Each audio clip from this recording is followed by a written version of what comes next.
अजित पवार सकाळी 5 वाजताच मंत्रालयाचा उंबरठा ओलांडणारे पाय आज थांबले. बारामतीमध्ये विमान अपघातामध्ये त्यांच्यासह 6 जणांचा अनाकलीन मृत्यू झालाय.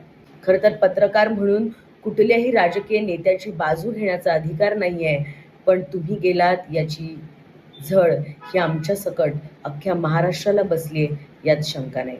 दादांच्या जाण्यावरती खूप सारं राजकारण होईल, सत्ताधारी आणि विरोधक एकमेकांवर टीका करतील, पण दादाचा आवाज या सगळ्यामध्ये कुठेही ऐकायला मिळणार नाही.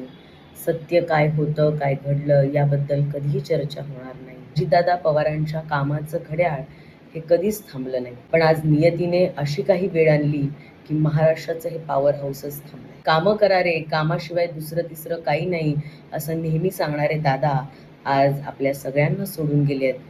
त्याच्यामुळे त्यांच्या या जाण्यावरती अतिशय शोकाकुळ परिस्थिती संपूर्ण महाराष्ट्रामध्ये पाहायला मिळते आणि महाराष्ट्र राज्याचे उपमुख्यमंत्री अजितदादा पवार, आपल्या सगळ्यांचे लाडके अजितदादा यांना आमच्या एक विचार चॅनलकडून आणि माझ्याकडून भावपूर्ण श्रद्धांजली.